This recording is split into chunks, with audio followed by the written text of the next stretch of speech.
At the beginning of this year, what we're doing is we're looking at 4 different miracles of Jesus. We're looking to see how we can apply them, what we learned from them, to our lives. Now, last week, I told you the definition of miracles, which are events which unmistakably involve the immediate and powerful action of God designed to reveal His character and purpose. In the same way, these miracles that we're looking at reveals Christ's character and purpose. As we look at each of these miracles, we're looking at the people impacted, the miracle itself, the purpose, and the results. We're also looking at how did they reveal Jesus to them then, and how do they reveal Jesus to us now, and how can we apply it to our everyday lives. Last week we looked at the first miracle that Jesus performed, when He turned water into wine at a wedding. He took something ordinary and turned it into something extraordinary. He works the same way with us when we accept Him as our Savior. He changes us from the inside out, thoroughly and completely, when we let Him. He takes us from the darkness of sin to the light of salvation. Another thing that miracle taught us is when we face a situation that's out of our control, that we should trust Him, that He is in control, and turn to Him for help. This miracle also showed us how Jesus would eventually replace the old Jewish sacrificial system. Another important part of this miracle is that water can wash away dirt. Only the blood of Christ can wash away our sin. Today we shift our focus to another significant miracle of Jesus, when He fed the 5,000.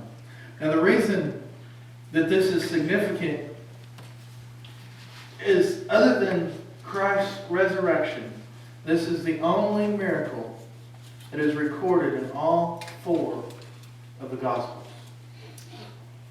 Matthew, Mark, and Luke record many miracles that are the same in those 3. And then John records a lot that only the Gospel of John has in it. But this is the only miracle outside of His resurrection that all 4 Gospel writers recorded. In performing this miracle, Jesus taught His apostles, He taught the crowd, and He also teaches us a very important lesson. That when we give Him everything we have, He can transform it into more than enough. So this morning, let's look at the situation. In Matthew chapter 14, verses 13 and 14, we read, "When Jesus had heard what happened, He withdrew by boat privately to a solitary place. Hearing of this, the crowds followed Him on foot from the towns. When Jesus landed and saw a large crowd, He had compassion on them, and He healed their sick." Now Matthew and Mark recorded this event as occurring right after Jesus learned of John the Baptist being killed. It also occurs around the time that Jesus had sent out the 12 apostles to preach and to heal. Luke recorded that they traveled to a small town called Bethsaida. I said that wrong. Jesus wanted some privacy. He just heard that his cousin and close friend had been killed. The apostles just got back from a long journey. They wanted some rest. But the crowd followed him. When Jesus saw the crowd, however, He didn't turn them away. He had compassion on them. He took time to heal the sick. He took time to teach and to speak to this crowd. This is important for us to understand because Jesus won't turn away anyone who comes to Him. Doesn't matter where you're coming to Him from, where you're at in your life, you come to Christ. He's not going to turn you away. He had compassion on those in the crowd, and He has compassion on us when we reach out to Him. And this crowd stayed with Him and the apostles until late in the day, which leads us to a problem.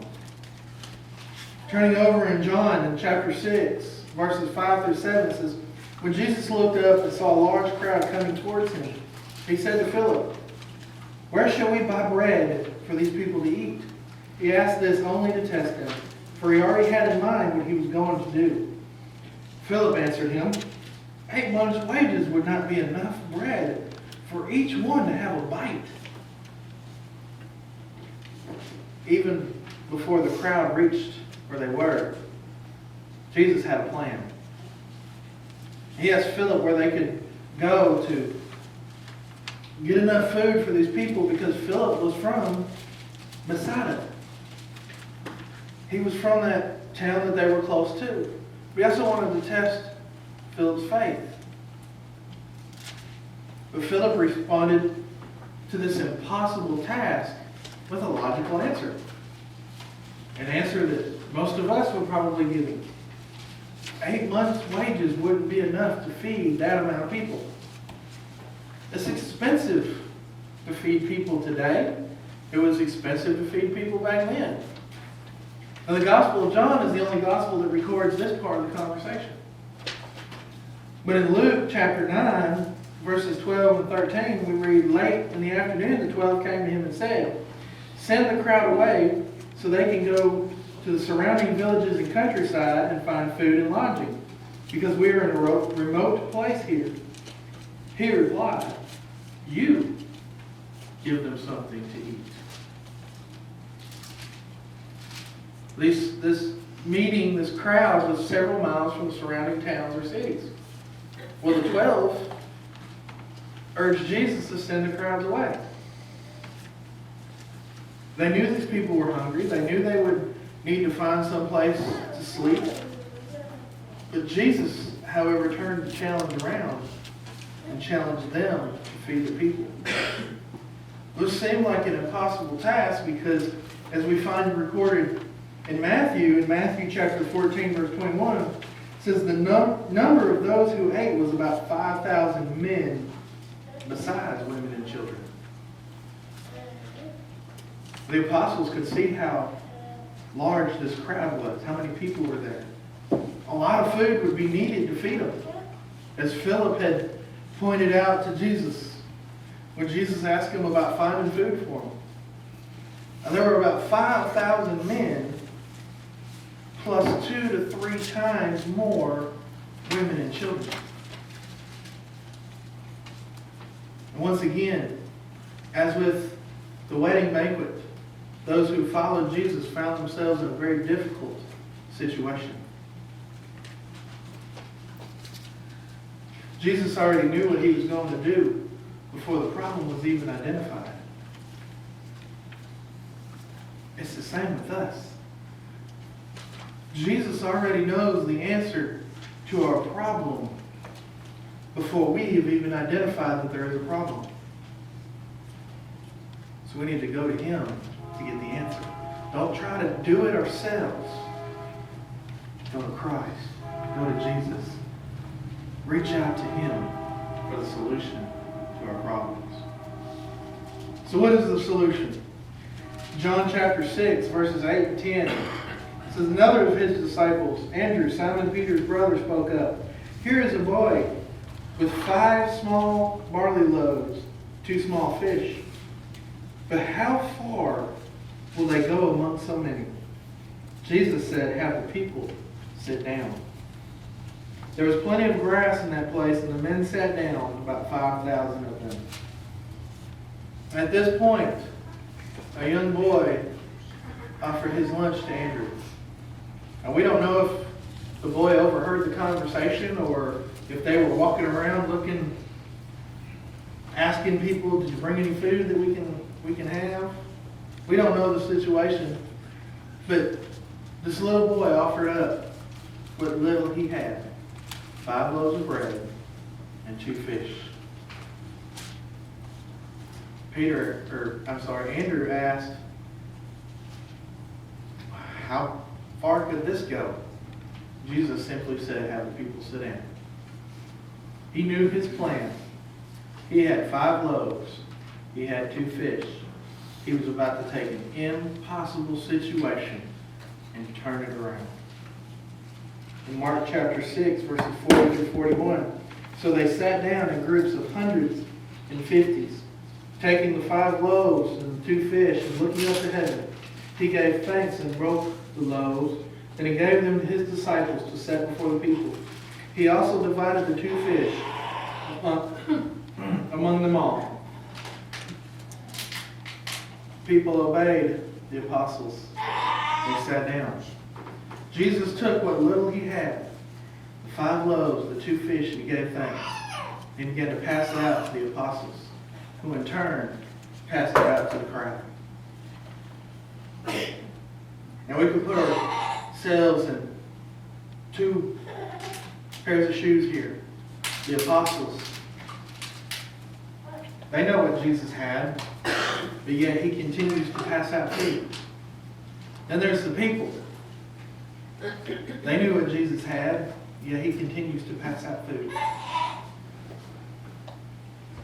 Jesus took what small amount that a little boy had, was able to give, and he multiplied it to feed 10 to 15,000 people.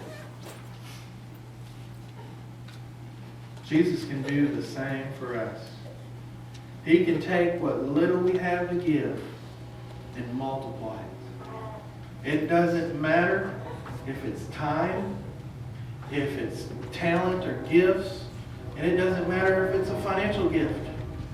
When we give it to God, he'll make sure that it's more than enough. He'll see what we give him, and he'll multiply it so that many, many people will be blessed. One way that we can give to God, sometimes it's just a little bit, is when we plant the seed of the gospel with somebody. When we plant that seed, we may not be doing much, but God will make that seed grow. He'll use our efforts and the efforts of others to make that seed of the gospel grow. Understand, when God calls you to do something, he will provide the necessary tools. Jesus called on the apostles to feed the crowd. And then he provided the food for them to do it. He won't call you to do something that he will not give you the ability to do. Another thing that's important for us to learn is before we try to do anything, it doesn't matter what it is. Anywhere from share the gospel, teach a Sunday school class, preach a sermon, to give a financial gift, to sing a song, to work in the nursery. It doesn't matter. But we need to thank God for blessing us with whatever gift it has we have to give, and enabling us to do what we're about to do. Jesus thanked God for 5 loaves of bread and 2 fish, but he also thanked him for the power to multiply. Remember to thank God for what he's blessed you with, and ask him to give you the power, the knowledge, and the ability to use what he's given you. Ask God to take what you give and to multiply it for his kingdom. He won't let your gift go to waste. Jesus took a little boy's gift and he turned it into enough to feed a crowd of more than 5,000. But even more than that, they had leftovers. How many of you like to eat leftovers the next day? They had leftovers. Mark chapter 6, verses 42 through 43, it says, they all ate and were satisfied, and the disciples picked up 12 basketfuls of broken pieces of bread and fish. Not only did they have enough for a bite, but Jesus fed the crowd with 5 loaves and 2 fish until they were satisfied. They ate their fill. And then the apostles collected 12 basketfuls of leftovers. There was so much left over that each apostle had a basket full for themselves. Again, God will use our gifts, whatever they are, in abundance. Maybe the time that you spend sharing the gospel or teaching will encourage others to spend some time doing that. Maybe when you use your talents or your spiritual gifts at church, it will encourage others to start using theirs. Maybe when you give a financial gift, that gift will be added to the gifts of others to take the gospel to those that have never heard it before, or to send supplies to missionaries or supplies to other countries to help feed the people in that country. No matter what you're able to give, no matter what you're able to do, God will use it. He'll use it in combination with the time, the talents, and the gifts that others are able to give to change the lives of people. There are many who were there at the feeding of the 5,000 that had their lives changed because they witnessed Jesus take a small gift and multiply it. Don't ever think that what you have to offer is insignificant. That boy probably thought that his gift was insignificant. Andrew thought that gift was insignificant. Don't ever think that your gifts are not enough to make a difference. Don't ever think that your talents aren't good enough to use. Because God will not only bless you with something to give, but He will use whatever you give to further the gospel of Christ. God will bless what you give. When Jesus saw the crowd approaching, He formed a plan. The apostles didn't know the plan and urged them to send the crowd away. But Jesus challenged them to feed the crowd. A little boy, nothing more than 5 loaves, 2 fish, gave what little he had to the cause. But Jesus, taking that gift and thanking God for the gift, took that small gift and multiplied it to feed well more than 5,000 people. Are you giving this morning? This isn't a message about tithing. This is a message about how God can take what you have to offer and multiply it for His purpose. He can take your time. He can take your talents, take your spiritual gifts, your financial gifts, and multiply it to change lives with the gospel of Christ. This morning, what can you do? If God calls you to do it, He'll give you the ability to do it. What has God called you to do? One thing that He's called each and every one of us to do is to feed people the gospel of Jesus Christ. Are you doing that this morning? Are you using your gifts to further the kingdom of God? Are you giving back to God what He's given you?